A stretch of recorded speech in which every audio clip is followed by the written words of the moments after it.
all, my name is Krish Naik and welcome to my YouTube channel. So guys, today in this particular video, we are going to discuss about NVIDIA Rapids, which is actually a open GPU data science. We'll talk about what exactly is NVIDIA Rapids.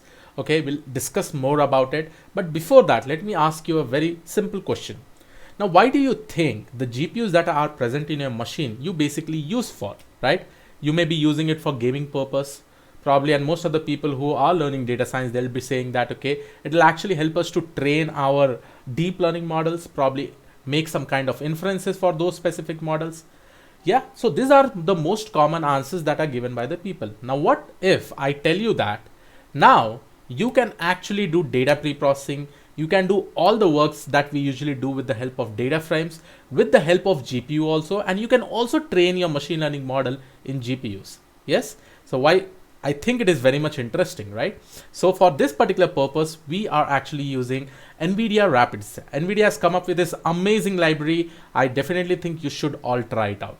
Now, if I want to talk about NVIDIA Rapids, first of all, go and click on the About section. If you click on the About section here, you'll be able to understand what exactly NVIDIA Rapids is all about. So the Rapid suite of open source software libraries and APIs gives you the ability to execute end-to-end data science and analytics pipeline entirely on GPUs. Just imagine, guys, all the pipeline, probably whatever process you are actually doing in a life cycle of a data science project, feature engineering, EDA, feature selection, all those kind of processes can definitely done with the help of GPU. Now, what will be the advantages? You will be able to do that particular things quickly. Because right now, most of the steps we actually do it in our CPU, right? CPU has limited cores. Whereas if I talk about GPUs, like right now I have NVIDIA Titan RTX. I have somewhere around how many number of cores, right? I have somewhere around 24 cores. I have somewhere around VRAM of 64 GB, right? So I will be able to execute my code very much quickly, right?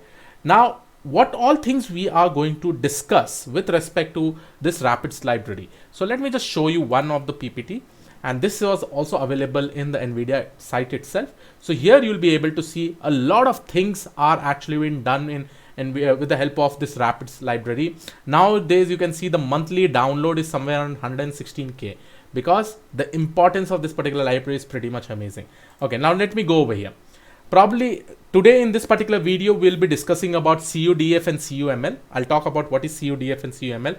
But apart from that, this Rapids also provide you the feature of Dask. So here you can also combine Dask. Dask is a library which works with huge amount of data. It will actually help you to do the parallel processing. Then you also have PyData, you also have Dask. So this Dask you can combine along with the Rapids, and you can actually, this can accelerate your entire pre-processing stage and all, right? It can be distributed across multiple GPUs on a single node, and many more features are there, which in turns provides you high level performance, right?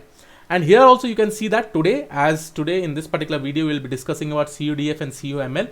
This cuDF and cuML will actually help us to work with pandas, and it will help us to execute any types of pre-processing that we'll be doing with the help of pandas in our GPU. Similarly, with the help of cuML, what we'll be doing, we'll try to implement machine learning algorithms which will be running on the GPUs. Isn't it amazing, right? So we'll try to see all these things. So let's take a very good example quickly and let's try to see how we can basically do it. So over here, this is my entire code. I will just show you the entire code itself over here. Okay. So first of all, let me restart the runtime. Okay. And if you really want to check out all these things, make sure that you go over here. Okay. And just click on get started. So if you go down over here, guys, here it will say you that jump right now into GPU powered rapid notebooks, right? So definitely I try to do it in my local environment also, guys. There are a lot of dependencies with respect to the library. So if you want to do it in your local environment, make sure that you create a new environment and try to do it. But here I'm just going to show you quickly with the help of Google Colab. Okay, so this is the Google Colab. I've opened this particular file. Remember when you execute NVIDIA SMI, okay, here it will tell you that you need to have the GPU of Tesla T4, P4 or P100. Okay, so in this particular GPUs it basically work. So let me do one thing. Let me right now what GPU I've got, it is nothing but P100, right? So I have got this specific GPU. Let me just change the runtime also, if probably it gives me a feature. So the runtime already it is there. Okay, now the next step what I'm going to do, After seeing the Nvidia, you can see over here Tesla P100 has been assigned to me. So definitely P100 is one of the requirement with respect to the GPU that is specifically required. Okay.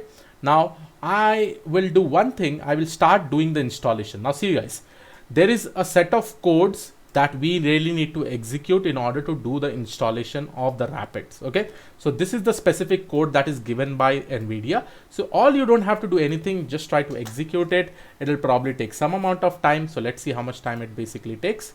So it will start cloning and probably it will take some amount of time. It depends on your internet speed. Now what all things it will try to download? It will try to download CUDA. So it will try to download CUDA, cuDF, cuML, everything it will try to download from this particular code that we have actually given over here. Okay, and it will set up our environment so that we can execute Rapids over here.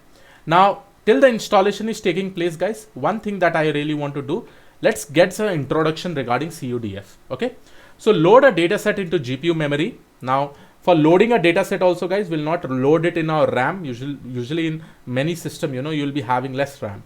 Right, you can also load the dataset in our GPU itself. Then load a dataset into GPU memory resident data frame and perform a basic calculation.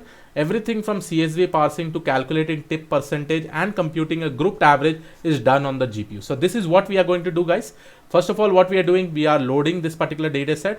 And once we load this particular dataset by using this get URL content and all, what we are going to do here, you will be able to see, first of all, we read the CSV of this particular content, okay, in our tips_df data frame, and then we perform some kind of calculation. Okay, after performing some calculation, we are doing some kind of EDA part. This is just like we are doing group by size and calculating the tip percentage mean. So some type of computation we are doing, a simple computation. So for here, what I'm going to do quickly is that let me do two things. Okay, first of all, let me write a code, okay, which will basically say percentile time, right, percentile. Okay, so this will basically calculate the overall time that is required to execute this specific code. Now what I'm going to do after this, I really want to understand how much time probably these lines of code are basically taking place, because this entirely are happening in the GPU. So what I will do, I will just import a library, import time, and I'm going to say start time. Okay, and I'll say time.time. Okay, so this will basically start my time altogether. Okay, then after this, this will probably end the time over here. So I'll say end_time is equal to time.time. Okay, so I'm just trying to compute the overall time that will probably take, and then I'll say print the total time to execute. And remember, this is cuDF, right? cuDF actually helps us to work with the data frame in the GPUs, any kind of pre-processing that we do. So here I'll say the total time to execute the code is, okay, and I'll say dot format, or I'll just execute it over here and put it over here, dot format, and here I'm just going to say end time minus start time. Now let's see, I'm just trying to see that how much time it will probably take, and obviously if we are trying to execute some code in the GPU, it will happen very quickly when compared to the CPU, right? And in this particular data, there is a good amount of data. I think the records are quite big. So first of all, let's see whether the installation has taken place. Yes, the installation is still taking place. It will take some time, guys, because Nvidia Rapids, it takes a lot of time, in short, right? So we will be, let that particular installation take place. But in cuDF, what all things we are doing? First of all, we are reading the entire content, and then we are reading the data set from that particular content. So this entirely thing, all the things are actually happening in the GPU. That is what step by step it says. Load a data set into GPU memory, then resident data set. Now here, if I talk about this, probably the RAM is somewhere around 12.9 GB. I'm not sure how much GPU this specific data set has. This GPU has how much RAM? So Tesla 300. Okay, it has somewhere around 16 GB RAM. Okay, so the VRAM is somewhere around 16 GB. So probably it will take some time. Let's wait till the entire execution is done, and it is still executing, and then we'll try to run this. Okay, so I have kept this code ready. Till then, we'll try to understand the next one, which is called as cuML. And trust me, guys, we'll try to run this also. Okay, but next let's understand cuML. Now cuML, over here, this is basically compatible to machine learning algorithms. I was discussing over here, right? cuML libraries. And if you try to see cuML, what it is, you can also check it out from the GitHub itself. cuML is a suite of libraries that implement machine learning and mathematical primitive functions that share compatible APIs with other rapid objects. Okay, other rapid APIs. So cuML enables data scientists, researcher, and software engineer to run traditional tabular ML tasks on GPUs without going into the detail of CUDA programming. Very, very nice, right? So I hope cuML also you're able to understand. In short, you'll be able to run your machine learning task in GPUs. Okay. So I will be here. Let's see whether the installation has taken place or not. Okay, still the installation is taking place. Not a problem. Let's understand this. Now here you have three features, I guess, 0, 1, 2. We are trying to create a data frame and we are just performing a DB scan clustering algorithm, and that is present inside our cuML. And remember guys, if you are working with the cuML libraries, that it provides machine learning algorithm, but inside that you have to create a data frame using cuDF. Okay, we have to create a GPU data frame. You really need to focus on this. So these are my three feature points, and we are just doing a clustering algorithm with the help of DB scan. Okay, and probably here also I'll try to show you the time. Okay, how much time it will probably take. Time. Okay, and then we'll try to run this. Okay, so let's see whether this installation has taken place. It's still executing. We'll wait till the execution will get over. So finally you can see guys, the installation has actually happened, and again it will take some time guys. It took me somewhere around 5 minutes, and again it depends on your internet speed and all. Now let's go ahead and try to run this cuDF code that we have seen. We are seeing the overall time it is basically taking to execute this particular code, and we are also seeing that how much time it will probably take to run this all code in our GPUs. So let's proceed and let's try to execute.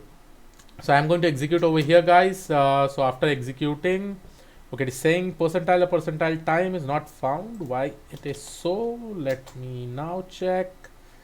I think percentile I would not end it, you know, we should not end with it, probably because of that particular problem it is.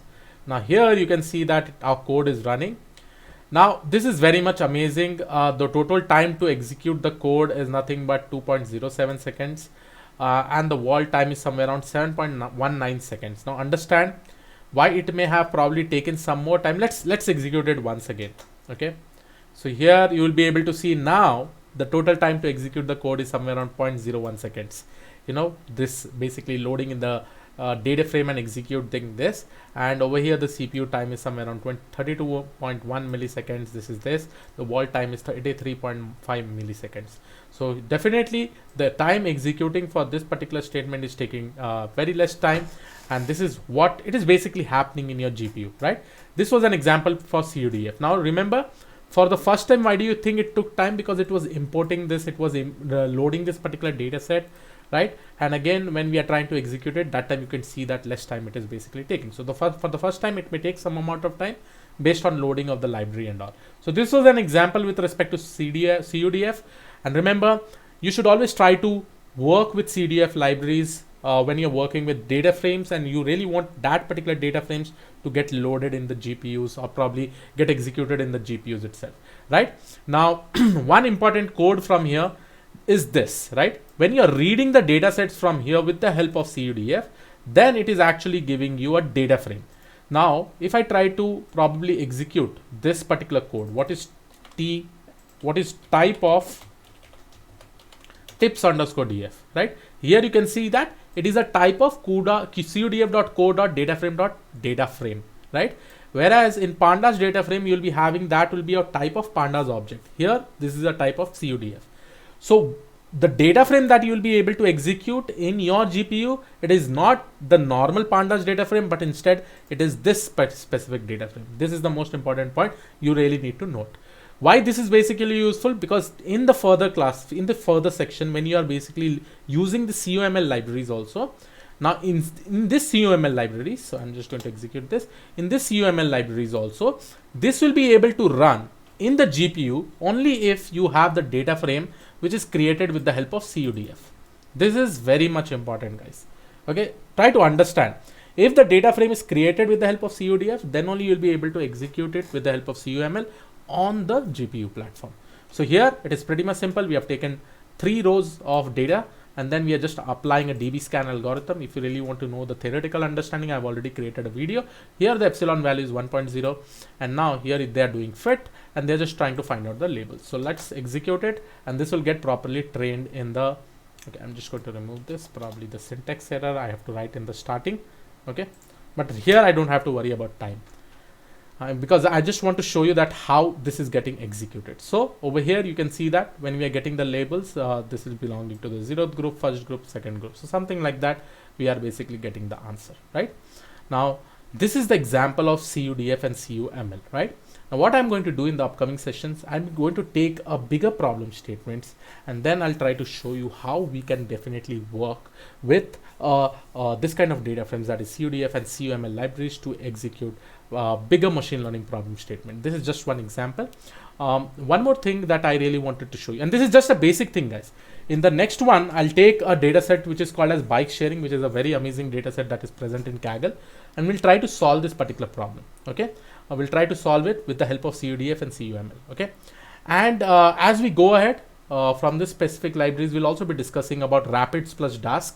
Right now we have just seen cuDF, cuML. We'll also see Numba, Gpay with PyTorch and all. We'll try to see different examples. So I hope you like this particular video. Please do subscribe to the channel and press the bell notification icon. I'll see you all in the next video. Have a great day. Thank you and all. Bye bye.